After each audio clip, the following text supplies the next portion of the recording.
ಮತ್ತೊಂದು ವ್ಯಾಖ್ಯಾನವೆಂದರೆ ಕೃಷ್ಣನು ಪೂತನಿಯನ್ನು ತನ್ನ ದಾದಿ ಎಂದು ಭಾವಿಸಿದ್ದರಿಂದ ಕಣ್ಣುಗಳನ್ನು ಮುಚ್ಚಿಕೊಂಡ.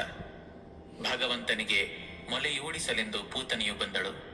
ಪ್ರಭುವು ಎಷ್ಟು ಕರುಣಾಮಯಿ ಎಂದರೆ ಪೂತನಿಯು ತನ್ನನ್ನು ಕೊಲ್ಲಲು ಬಂದಿದ್ದಾಳೆ ಎಂದು ತಿಳಿದು ಅವಳನ್ನು ತನ್ನ ತಾಯಿ ಅಥವಾ ದಾದಿ ಎಂದು ಭಾವಿಸಿದ.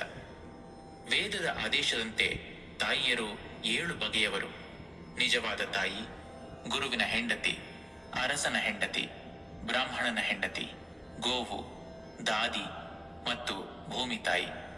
ಪೂತನಿಯು ಕೃಷ್ಣನನ್ನು ತೊಡೆಯ ಮೇಲೆ ಮಲಗಿಸಿಕೊಂಡು ತನ್ನ ಎದೆಯ ಹಾಲನ್ನು ಕೊಡಲು ಬಂದಳು. ಆದುದರಿಂದ ಕೃಷ್ಣನು ಅವಳನ್ನು ತನ್ನ ತಾಯಿಯರಲ್ಲಿ ಒಬ್ಬಳು ಎಂದು ಸ್ವೀಕರಿಸಿದ.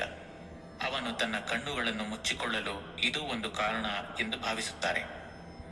ಅವನು ಒಬ್ಬ ದಾದಿಯನ್ನು ಅಥವಾ ತಾಯಿಯನ್ನು ಕೊಲ್ಲಬೇಕಾಗಿ ಬಂದಿತು.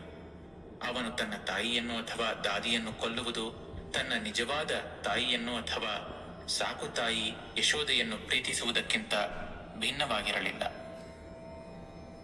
ಪೂತನಿಯನ್ನು ತಾಯಿಯಂತೆ ಕೊಂಡು ಯಶೋದೆಯ ಸೌಲಭ್ಯಗಳನ್ನೆಲ್ಲ ಅವಳಿಗೆ ಕೊಡಲಾಯಿತೆಂದು ವೇದಗಳಿಂದ ತಿಳಿದು ಬರುತ್ತದೆ.